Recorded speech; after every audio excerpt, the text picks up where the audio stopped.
خواتین امت اسلامیہ،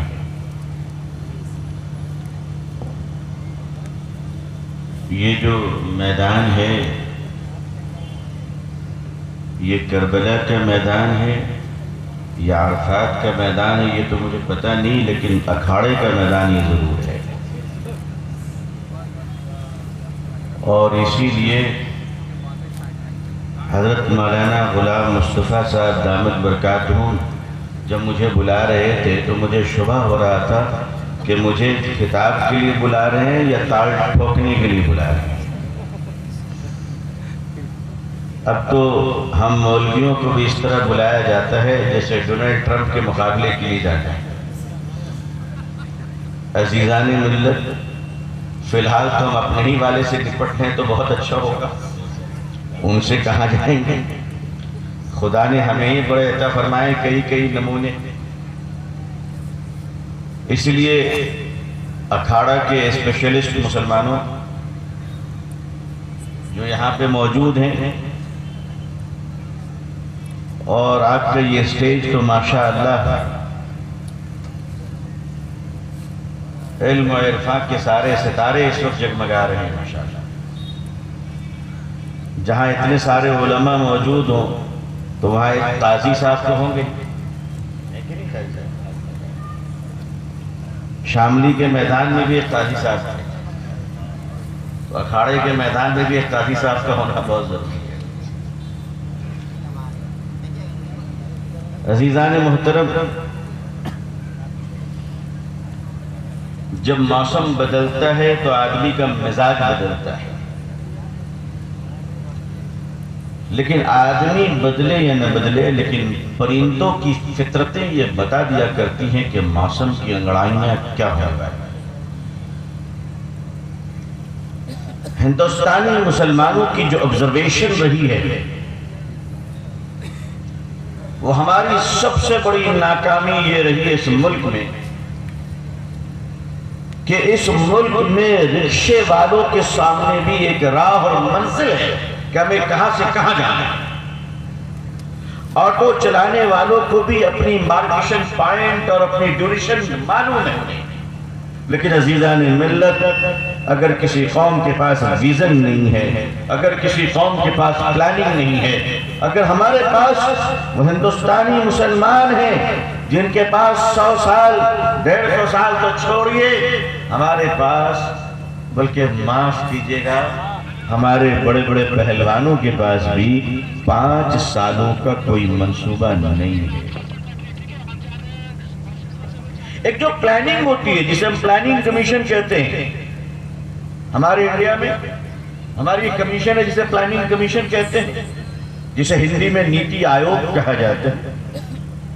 planning commission یہ طے کرتی ہے کہ آنے والے 5 سالوں میں ترجیحی بنیاد پر کن چیزوں کو آگے لانا ہے۔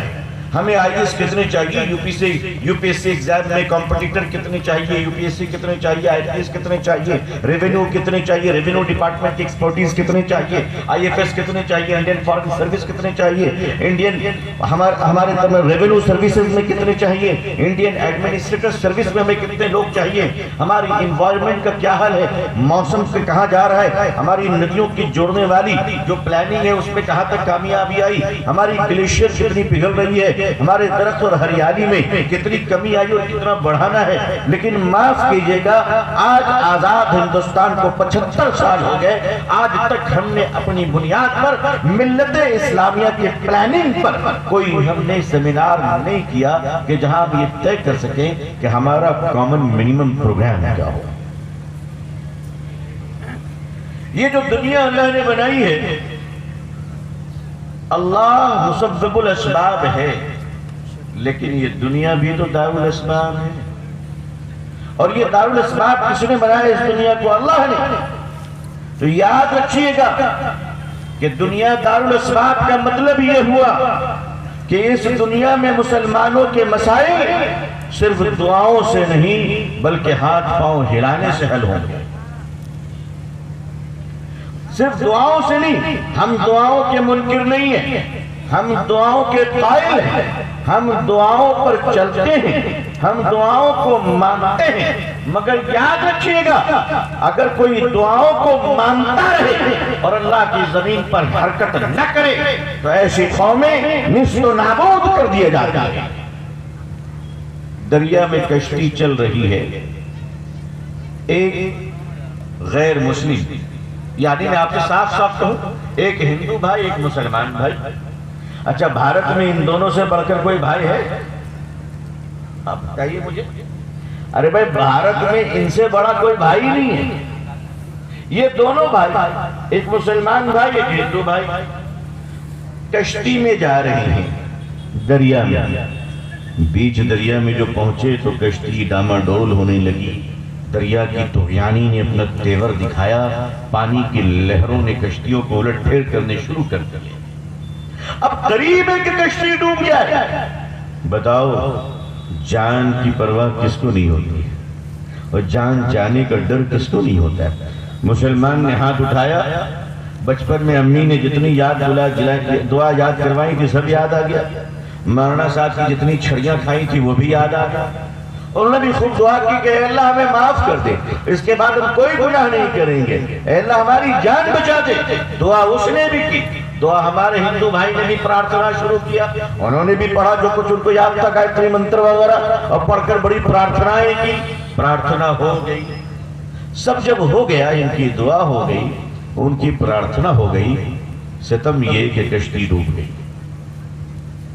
اب یہ دونوں پانی میں ڈوب رہے ہیں، اٹھ رہے ہیں، دعائیں دونوں نے کی ہے، خدا کو دونوں نے پکارا ہے۔ میرے دوستو بتاؤ کہ ان دونوں میں بچے گا کون؟ اس نے دعائیں کی، اس نے پرارتھنا کی، خدا سب کی سن رہا ہے، مگر قانون فطرت یہ کہتی ہے کہ بچے گا وہ جسے تیرنا آتا ہو، جسے تیرنا آتا ہو۔ اس دنیا میں تہجد پڑھنے والا انسان بھی اگر تدبیروں پر عمل نہیں کرے گا تو تہجد کے ساتھ وہ غرق کر دیا گا۔ اگر اس دنیا میں دین پر چلنے والا انسان اس دنیا کے نظام کو نہ سمجھے، اس دنیا کے اصول و ضابطوں کو نہ سمجھے، حساب و کتاب کو نہ سمجھے، زیرو سے لے کر 10 کی گنتی کا مہتو کو نہ جانے، اس امپورٹنس کو نہ سمجھے، یاد رکھو مسلمان، تمام تقوی کے ساتھ، پرہیزگاری کے ساتھ، علم و دانش مندی کے ساتھ، فراست کے ساتھ، بزرگی کے ساتھ تم مٹا دیے جاؤ گے۔ اس لیے کہ اللہ نے تمہیں دنیا بھیجا تھا، اور دنیا میں بھیج کر اللہ نے اپنے کائنات کے جو راز تھے وہ تمہارے ذریعے سے منکشف کروانا چاہ رہا تھا، اور تم نے وہ نہ کیا، تم نے ظلم کیا اللہ کے نظام و تقدیر پر۔ حضرت عیسیٰ علیہ السلام اللہ کے نبی ہیں، آسمان پر زندہ اٹھا لیے گئے، دوبارہ اتارے جائیں گے۔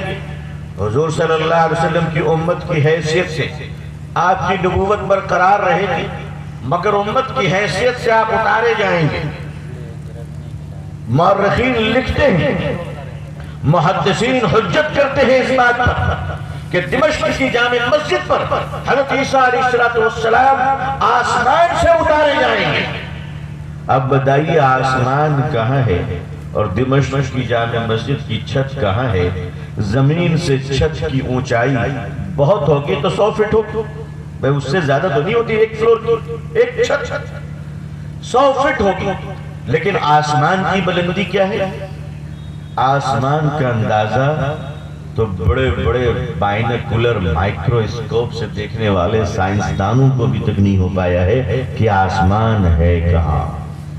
اسٹیفن ہاکنگ نے بڑی کوشش کی بلیک ہول کے تجربات کے ذریعے سے، لیکن آسمان کی حیت اور اس کے فاصلے کا اندازہ اسے بھی نہیں ہو سکا کہ آسمان کہاں ہے۔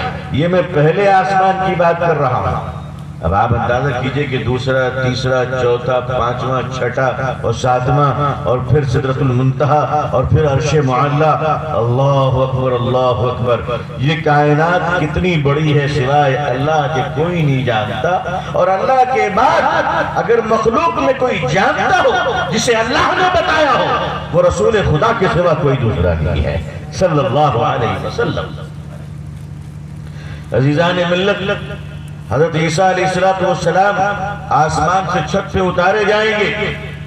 چھت پہ اترنے کے لیے نہ آپ کسی اسکلیٹر پہ اتریں گے، نہ لفٹ سے آئیں گے، بلکہ آپ کو فرشتوں کے کاندھوں پر ہاتھ رکھ کر آپ سیدھا تشریف لے آئیں گے، لیکن چھت پر آنے کے بعد رک جائیں گے۔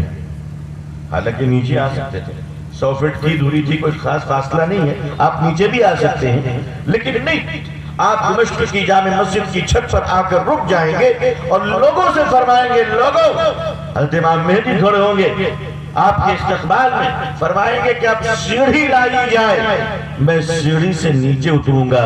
ایک بات دل میں پیدا ہونی یقینی ہے کہ اے اللہ کے پیغمبر، اے اللہ کے نبی، آخری نبی صلی اللہ علیہ وسلم کی امت اور بھائی، امتی اور بھائی، آپ آسمان جیسے فاصلے سے چھت پر آگے، چھت سے نیچے اترنا کون سی بڑی بات تھی؟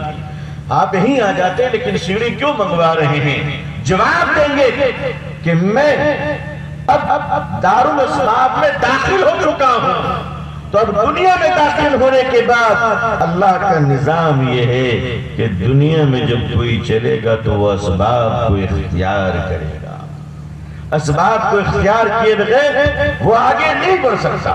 مسلمانوں، ہر دور میں کمپٹیشن رہے، ہر دور میں اسپیشلائزیشن رہی ہے، ہر دور میں کانسپریسی اور سازشوں کا بول بالا رہا ہے، لیکن ہر دور میں مسلمانوں کا ایک امتحان رہا۔ مسلمانوں نے زمانے کو بتایا، وہ دور کو چمکایا، انہوں نے انقلابات پیدا کیے، لیکن افسوس کی بات ہے کہ اس وقت مسلمان پچھلے 1 سے 1.5 سالوں کے اندر، صرف 1 سے 1.5 سالوں کے اندر یہ امت مسلمہ اندلس کی تباہی کے بعد اس کا جو گرنا شروع ہوا ہے، تو گرتے گرتے تقریباً آج پوری دنیا کے مسلمان دوسری قوموں کی ترقی کے مقابلے میں لگ بھگ 350 سال ہم پیچھے ہو چکے ہیں۔ 1-2 سال نہیں، 350 سال ہم پیچھے ہو چکے۔ یہ تو بھائی یاد ہے ہمارے ساتھیوں کو اور علماء کو یہ بات یاد ہوگی کہ میں 10 سے 15 سال قبل سے لوگوں کے درمیان چیخ کر کہہ رہا ہوں کہ میری امت کے لوگوں، میری قوم کے لوگوں، علماء، مالداروں، آؤ اور بیٹیوں کے لیے تعلیم گاہیں بناؤ، آؤ بیٹیوں کے لیے تعلیم گاہیں بناؤ۔ 15-20 سال سے یہ بات کہہ رہا ہوں کہ ماڈرن ایجوکیشن سسٹم کو تم اگنور کر کبھی ڈیولپ نہیں کر سکتے۔ یاد رکھو، اگر تم نے اپنی بیٹیوں کے ایجوکیشنل اور اکیڈمیکل ریکوائرمنٹ کو پوری نہ کی تو ایک وقت آئے گا کہ کمپٹیشن کے دھارے تمہاری بیٹیوں کو تمہارے گھروں سے نکال کر غیروں کے دروازے پہ پہنچائے گی۔ اس وقت ہمارے لوگ ہم سے کہا کرتے تھے، مولانا ابھی ایسا وقت نہیں آیا ہے کہ بیٹیوں کو گھروں سے نکالا جائے۔ ٹھیک ہے، لیکن آج کون سا وقت آ گیا کہ نکالنے کی ضرورت نہیں، بیٹیاں خود نکلنے پر مجبور ہو گئی ہیں۔ آج ہمارے اکابرین کہہ رہے ہیں کہ پیٹ پہ پتھر باندھ رہے ہو باندھو، مگر اصلی علوم کا حاصل کرو۔ میں یہی تو کہتا تھا کہ اگر 70 سال پہلے آپ نے اپنے پیٹ پر 2-4 کنکریاں باندھی ہوتی تو شاید آج پتھر باندھنے کی نوبت نہ آتی۔ عزیزان ملت، وقت نے آج تک کسی کا انتظار نہیں کیا ہے۔ جو لوگ وقت کو گنوا دیتے ہیں، وقت ان کو بھی گنوا دیتا ہے، تاریخ ان کو بھلا دیتی ہے۔ پہلے آپ مانو، پہلے آپ اس کو تسلیم کرو کہ ہم نے اجتماعی طور پر غلطیاں کی ہے، اور جب خطائیں اجتماعی ہوتی ہیں تو توبہ انفرادی ہو کام نہیں بنا کرتا۔ جب خطائیں اجتماعی طور پر ہوئی ہیں تو مسائل کے حل بھی اجتماعی طور پر لینے پڑیں گے۔ عزیزان ملت، یہ ملک ہم نے لڑ کے آزاد کیا، یہ سچ ہے کہ ہم نے اس ملک کو آزاد کیا، لیکن معاف کیجئے گا، ہم نے اپنے ضمیروں کو آزاد نہیں کیا ہے۔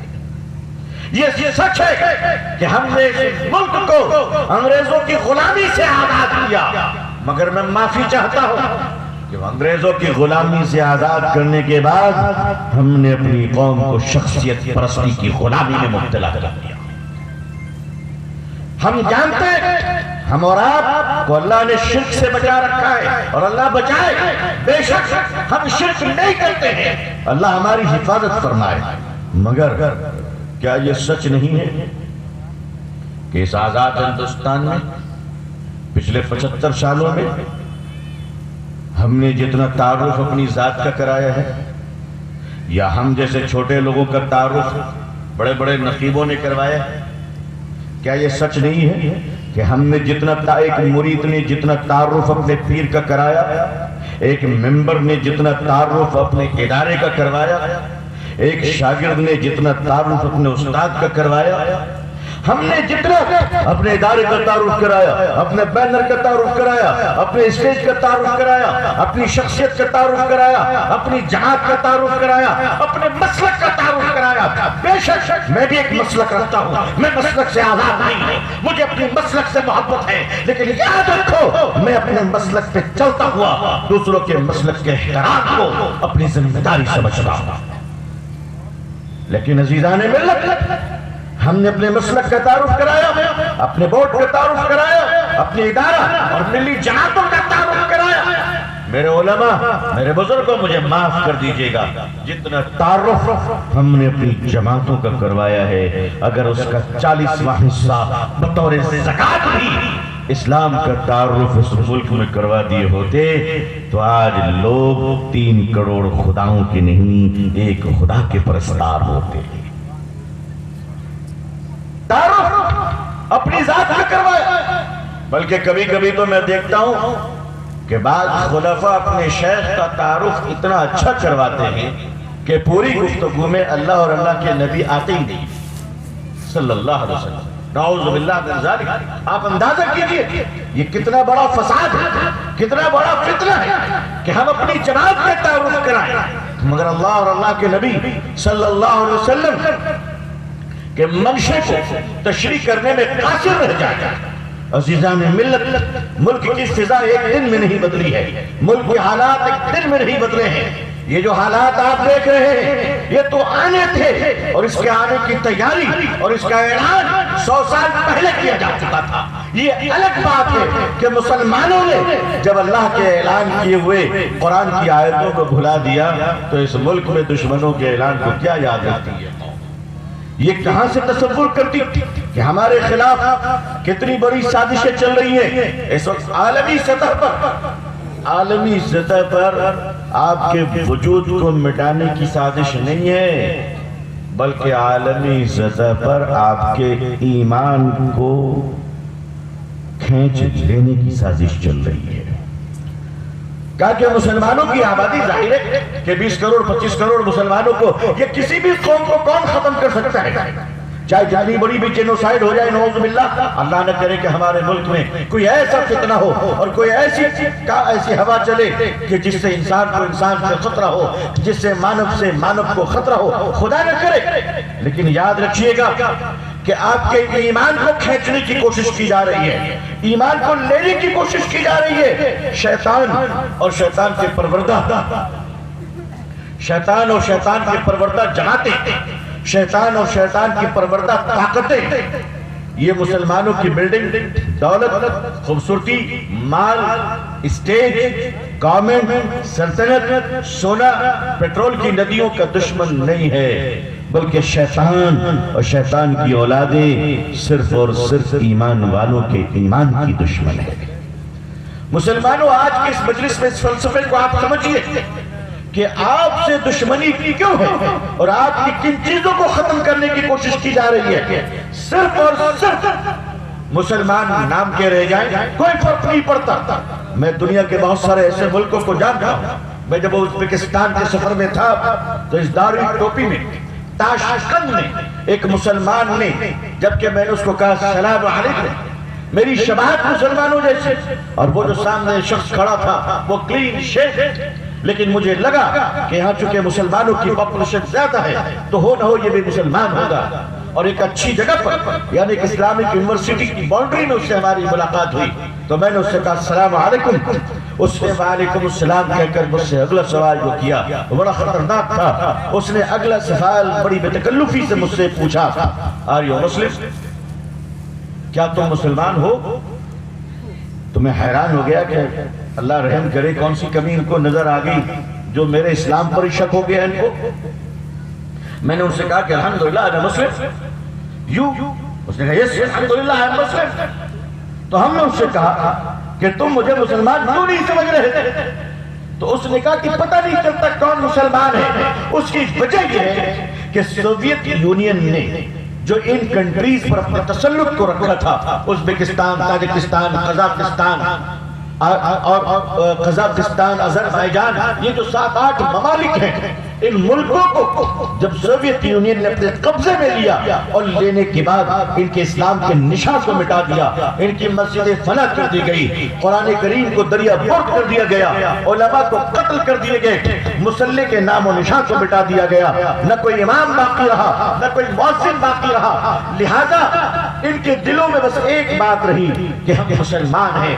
بقیہ جب آزاد ہوا، سوویت یونین ٹوٹ گئے اور یہ ممالک آزاد ہوئے، تو لاکھوں مسلمان زندہ بچے تھے جن کو کلمہ تک یاد نہیں تھا۔